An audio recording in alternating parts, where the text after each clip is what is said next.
ہاں مختصر پڑھنا ہے اور ختم کے قریب ہے، تھوڑا باقی ہے، تو انسان مختصر پڑھ لے، یعنی 2 بار قیام ضروری نہیں ہے، ہاں ضروری نہیں ہے۔ تو نبی صلی اللہ علیہ وسلم چاہتے تھے کہ جو عقیدہ ان کا جاہلیت کے زمانے سے چلا آ رہا ہے اس کو آپ ختم کر دیں، دور کر دیں۔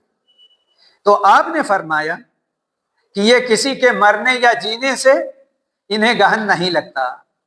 بلکہ اللہ تعالیٰ کے حکم سے ان میں گہن لگتا ہے، یہ کسی کی زندگی اور موت سے کوئی تعلق نہیں۔ دوسری روایت میں یہ ذکر ہے کہ نبی صلی اللہ علیہ وسلم کے بیٹے ابراہیم کی اسی دن وفات ہوئی تھی، تو لوگ کہنے لگے کہ نبی صلی اللہ علیہ وسلم کا بیٹا ابراہیم وفات پا گیا، اسی وجہ سے گہن لگ گیا ہے۔ تو آپ نے لوگوں کو سمجھایا کہ کوئی بھی ہو، چاہے کسی گھر کا ہو، بڑا ہو چھوٹا ہو، مرد ہو عورت ہو، عظیم شخصیت ہو یا عام درجے کا انسان ہو، کسی کے جینے یا کسی کے مرنے سے ان میں گہن نہیں لگتا۔ اللہ تعالیٰ ان کے ذریعے اپنے بندوں کو ڈراتا ہے۔ فَإِذَا رَأَيْتُم مِّنْهَا شَيْئًا فَصَلُّوا وَادْعُوا، تو جب تم اس طرح کی کوئی چیز دیکھو تو نماز پڑھو اور دعا کرو۔ اس سے یہ بات سمجھ میں آتی ہے کہ نماز پڑھنے سے اور دعا کرنے سے اللہ مصیبتیں ٹال دیتا ہے، اور یہ بھی بات سمجھ میں آتی ہے کہ آدمی کسی مشکل اور تکلیف میں ہو تو فوراً نماز کی طرف رجوع کرنا چاہیے۔ اسی لیے حدیث شریف میں لکھا ہے کان اذا حزبہ امر صلی، جب کوئی اہم معاملہ آپ کے سامنے رہتا تو نماز پڑھنا شروع کر دیتے۔ ریاض سے ایک شیخ آئے تھے ہم لوگوں کو یہاں درس دینے کے لیے، تو مجھے یاد ہے کہ انہوں نے کہا کہ ایک فیملی کے لوگ سمندر کے کنارے ٹہلنے گھومنے کے لیے گئے ہوئے تھے، دوپہر کا وقت تھا غالباً، تو مرد حضرات جو تھے وہ کھانا وغیرہ لینے کے لیے، مچھلی لینے کے لیے ہوٹل پر چلے گئے تھے، اور جو باپ تھے وہ بوڑھے تھے تو وہ ادھر ادھر ٹہل رہے تھے آگے پیچھے۔ 2 چھوٹے بچے تھے ساتھ میں۔ تو جب یہ لوگ آئے اور ان کے بچوں کے دادا وہ آئے گھوم کر کے، تو بچے نظر نہیں آ رہے، ادھر ڈھونڈ رہے ہیں ادھر ڈھونڈ رہے ہیں، نظر نہیں، پانی میں دیکھ رہے ہیں اس میں بھی نظر نہیں آ رہے ہیں، دونوں بچے، ایک نہیں دونوں بچے غائب ہیں۔ دادا نے فوراً وضو کیا اور وہیں نماز پڑھنا شروع کر دیا۔ وہ لوگ آئے کھانا لے کر کے، تو وہ ڈھونڈ رہے ہیں، تو انہوں نے ذمہ داروں کو خبر دی اور دوسرے جو وہاں پر رہتے ہیں ان لوگوں کو خبر دی، اور فوراً اسٹیمر اور دوسری چیزیں آئیں اور پھر انٹیلیجنس وغیرہ سب آئے اور سمندر میں ڈھونڈنا شروع کر دیے۔ تو بہت دور جا کر کے وہ بچے دونوں اندر ڈوبے ہوئے تھے، ملے، نکالے، ان کو نکال کر لے آئے، کافی دیر ہو چکی تھی۔ ان 2 بچوں کو لے کر کے وہ لوگ آئے، پھر اس کے پیٹ وغیرہ میں جو پانی وغیرہ بھرا ہوا تھا نکالے اور علاج کے لیے لے گئے۔ اللہ تعالیٰ نے اتنی دیر گزر جانے کے بعد بھی ان 2 بچوں کو پانی کے اندر زندہ رکھا، تو وہ بتا رہے تھے آج بھی وہ زندہ ہیں، جوان ہیں اور اپنی زندگی گزار رہے ہیں۔ اس نماز پڑھنے اور دعا کرنے کی برکت سے اللہ تعالیٰ نے پانی میں ان کو بچائے رکھا۔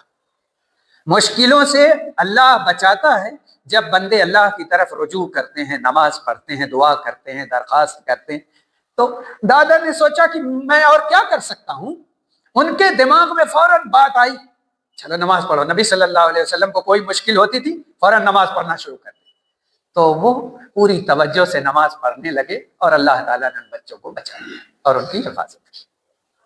تو یہ چیز ہے جو ہم لوگوں کو اچھی طرح سمجھ لینی چاہیے، اور اب یہ سب چیزیں پڑھتے ہیں، احادیث پڑھتے ہیں تو ان کو خوب سمجھتے ہیں۔ تو انہوں نے یہ واقعہ ذکر کیا درس کے دوران۔ تو جب بھی کوئی ایسی مشکل والی چیز دیکھو تو نماز پڑھو اور دعا کرو، اللہ تعالیٰ مشکلیں دور کر دے گا۔ حتیٰ ینکشف ما بکم،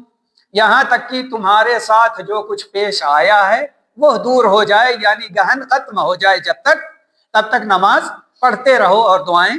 کرتے رہو۔ یہ اس بات کی دلیل ہے کہ اللہ تعالیٰ نے اسباب وغیرہ بہت سی چیزوں کے بنائے ہیں، جیسے چاند لگنے کے اسباب اور چاند میں گہن لگنے کے، سورج میں گہن لگنے کے اسباب بنائے ہیں،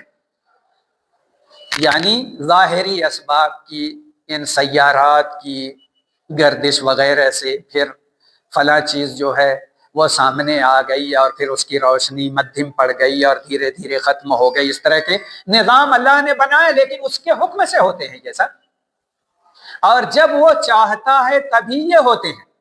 اور جب وہ نہیں چاہتا تو نہیں ہوں گے۔ مسلسل یہ چلتے رہتے ہیں اور اپنے نظام کے مطابق گردش کرتے رہتے ہیں، کچھ نہیں ہوتا۔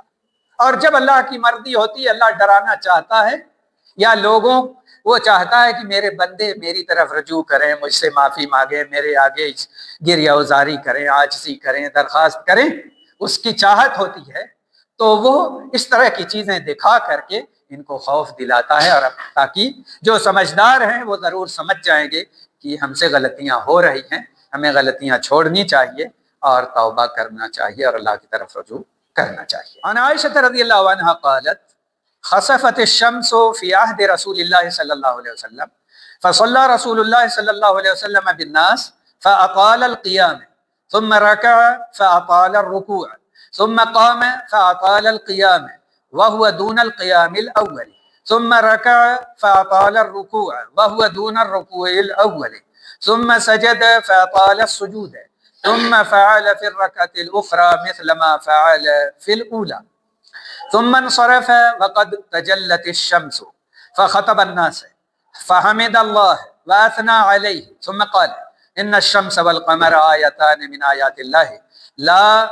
يخسفان لموت أحد ولا لحياته فإذا رأيتم ذلك فادعوا الله وكبروا وصلوا وتصدقوا وقال يا أمة محمد والله ما من أحد أغير من الله من أن يزني عبده أو تزني أمته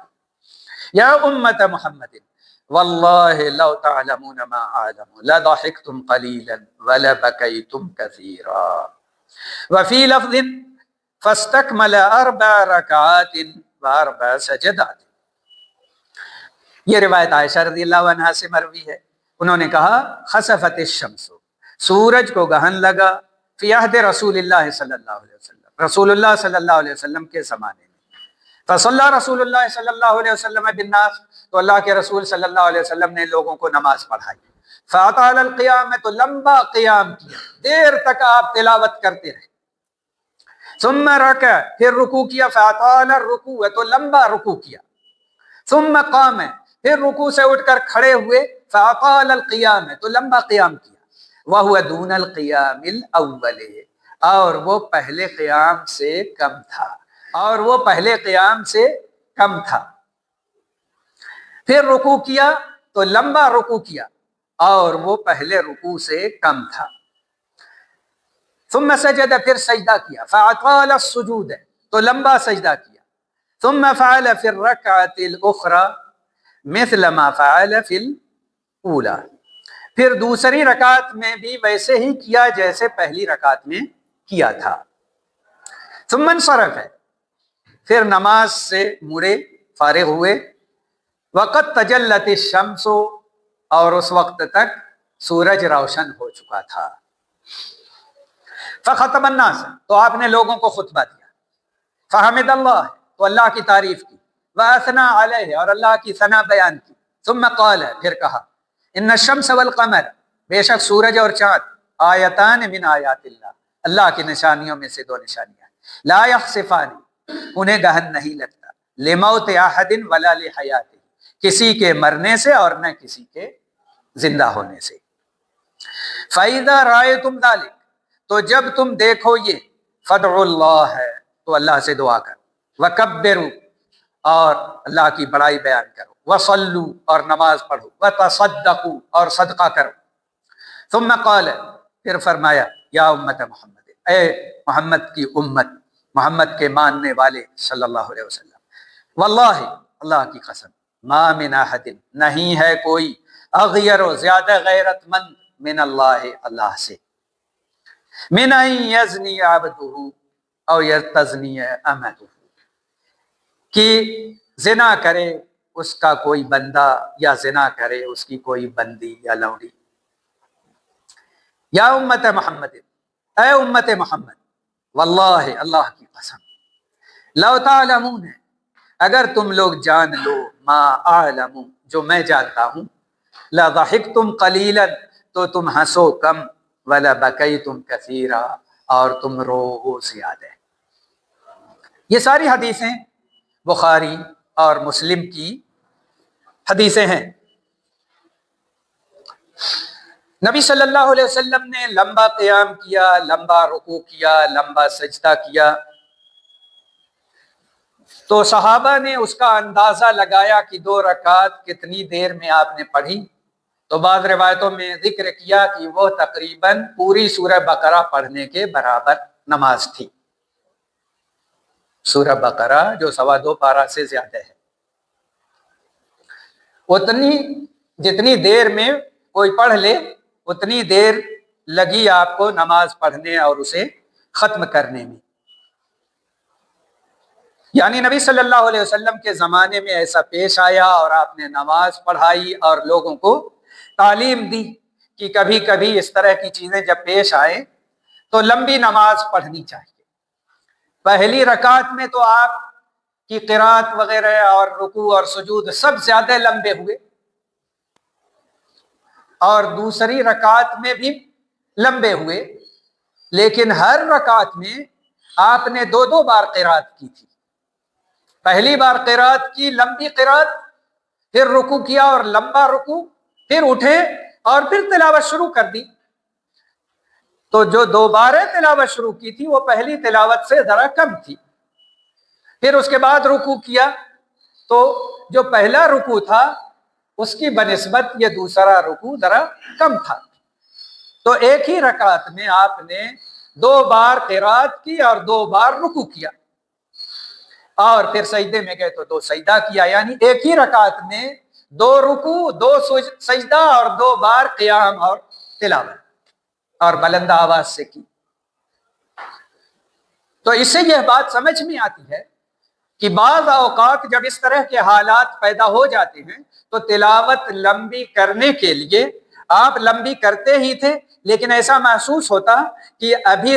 گہن ختم نہیں ہوا ہے تو پھر اٹھتے اور پھر تلاوت شروع کرتے۔ لیکن اگر مختصر ہو تو ایک قرات بھی کافی ہو سکتی ہے، اور اگر مختصر گہن نہ ہو، لمبا ہو، تو لمبی تلاوت کریں۔ پھر بھی اگر دونوں رکعت ختم ہونے کے بعد بھی اگر گہن ختم نہ ہو تو رکے رہیں، توبہ و استغفار میں، دعاؤں میں مشغول رہیں یہاں تک کہ ختم ہو جائے۔ کیونکہ روایت میں آپ نے یہ بات پڑھی ہے کہ نماز پڑھو، دعا کرو، یہاں تک کہ جو کچھ پیش آیا ہے وہ ختم ہو جائے۔ تو لوگوں کو چاہیے کہ اگر نماز ختم بھی ہو تو کوشش کریں کہ نہ نکلیں، رہیں وہیں، تاکہ اپنی دینداری، اللہ کی فرما برداری کا وہ ثبوت پیش کر دیں۔ تو نبی صلی اللہ علیہ وسلم نے خطبہ بھی دیا نماز پڑھانے کے بعد۔ علماء کہتے ہیں نماز سنت مؤکدہ ہے اور خطبہ بھی مسنون ہے، اور اگر ضرورت نہ ہو تو ضروری نہیں ہے۔ اگر کوئی نہ بھی خطبہ دے نماز پڑھ دے تو نماز کافی ہو جائے گی۔ البتہ نبی صلی اللہ علیہ وسلم نے نماز کے بعد خطبہ بھی دیا تھا، تو خطبہ دینا مسنون ہے، دے دینا چاہیے لوگوں کی نصیحت کے لیے، لیکن جمہور علماء یہی کہتے ہیں کہ خطبہ دینا بوقت ضرورت ہے، ضرورت ہو تو دے دیں، نہ ضرورت ہو تو کوئی حرج کی بات نہیں ہوگی۔ پھر نبی صلی اللہ علیہ وسلم نے ذکر کیا، وہ بات تو آپ نے پڑھ لی کہ کسی کی زندگی اور موت کی وجہ سے گہن نہیں لگتے، لیکن آپ نے اس کے ساتھ یہ بھی ذکر کیا کہ اللہ سے دعا کرو، اللہ کی بڑائی بیان کرو، نماز پڑھو اور صدقہ کرو۔ تو آپ یہ دیکھیے کہ نماز پڑھنے، تکبیرات پکارنے، دعا کرنے، صدقہ کرنے، ان سب کا ذکر کیا۔ علماء کہتے ہیں کہ یہ سارے اعمال ایسے ہیں جو بندے کو عذاب سے اور اللہ کی ناراضگی سے بچانے والے ہیں۔ صدقہ تو خیرات کرنے سے بھی اللہ تعالیٰ بہت زیادہ مصیبتوں کو ٹال دیتا ہے، جیسے آپ نے پہلے بھی سنا اور پڑھا ہے کہ اپنے مریضوں کا صدقہ کر کے علاج کرو۔ کبھی کبھی دوا کرتے کرتے آدمی تھک جاتا ہے اور کوئی دوا فائدہ نہیں کرتی، کیونکہ اللہ کی مرضی نہیں ہے، ڈاکٹر تو صحیح دوا دے رہا ہے لیکن فائدہ جب اللہ چاہے گا تب ہوگا، تو فائدہ نہیں کرتی۔ تو یہ بہترین علاج صدقہ تو خیرات کرنا ہے کہ اس کی وجہ سے اللہ تعالیٰ مریض کو شفا دے دیتا ہے، گھر میں لوگ تکلیف میں ہیں ان کی تکلیفیں دور کر دیتا ہے اور لوگوں کے لیے سہولت اور آسانیاں پیدا کر دیتا ہے۔ تو نماز پڑھنا، دعا کرنا، صدقہ و خیرات کرنا، تکبیرات پکارنا، یہ سب کے سب اللہ کے قرب کا ذریعہ ہے اور مصائب سے بچنے کا سبب ہے۔ پھر آپ نے ایک بات کہی کہ اگر اے امت محمد، اللہ سے زیادہ کوئی غیرت مند نہیں ہے۔ ہم لوگوں کو غیرت آ جاتی کہ فلاں نے کیوں زنا کیا، فلاں بیٹی نے زنا کر لیا یا بیٹے نے زنا کر لیا، اس کو گھر سے نکال دو، اس کو مار دو، اس کو یہ کر دو وہ کر دو۔ کتنی ناراضگی ہوتی ہم لوگوں کو، کیونکہ ہم جانتے ہیں کہ یہ حرام ہے اور بڑے گناہوں میں سے ہے، کبیرہ گناہوں میں سے ہے۔ تو کہا جتنی تم کو غیرت آتی ہے اس سے بہت زیادہ اللہ کو غیرت آتی ہے۔ اللہ سے زیادہ کوئی غیرت مند نہیں۔ اس کا مطلب اللہ بھی سخت ناراض ہوتا ہے ایسے بندے سے جو زنا کرے، چاہے وہ مرد ہو یا عورت ہو، کیونکہ زناکاری سخت ناپسند ہے۔ دین اسلام قطعاً اس کی اجازت نہیں دیتا، اور ہمارے یہاں جو عورتوں کو پردے میں رکھنا اور ایک دوسرے کے گھروں میں بغیر اجازت نہ جانا، یہ ساری چیزیں اسی لیے ہیں تاکہ جتنے شر اور فساد کے راستے ہیں ان کو بند کر دیا جائے اور انسان پاک دامنی کی زندگی گزارے اور ان برائیوں سے بچا رہے۔ تو یہ ذکر کر کے کہ اللہ زیادہ غیرت مند ہے، لوگوں کو تعلیم دینا مقصد ہے کہ تم یہ سب جو کر رہے ہو یہ کوئی ایسا کام نہیں ہے کہ جو اللہ کو خوش کر دے یا اللہ تم سے راضی رہے۔ اس لیے جو عمل تم کر رہے سخت ناراضگی کا ہے اللہ کے لیے، مگر وہ تو بڑا رحیم و کریم ہے، درگزر کرتا رہتا ہے، معاف کرتا رہتا ہے۔ وَلَا يُؤَاخِذُ اللَّهُ النَّاسَ بِمَا كَسَبُوا مَا تَرَكَ عَلَى ظَهْرِهَا۔ اگر لوگوں کو ان کے اعمال پر اللہ تعالیٰ پکڑنے لگے تو روئے زمین پر کسی کو نہ چھوڑے، لیکن وہ معاف کرتا ہے، درگزر کرتا ہے، تاکہ ہو سکتا ہے کہ اب سے توبہ کر لیں، رجوع کریں، اللہ کی طرف آئیں۔ تو اللہ کو غیرت آتی ہے، اس سے اللہ کے لیے صفت غیرت ثابت ہوتی ہے جو اس کی شان کے لائق ہے۔ کیونکہ غیرت ایسی چیز ہے کہ ہم کو غیرت آتی ہے تو ہماری حالت بدل جاتی ہے، اندر سے ٹوٹ پھوٹ ہونا شروع ہو جاتا ہے، عجیب کیفیت ہو جاتی ہے۔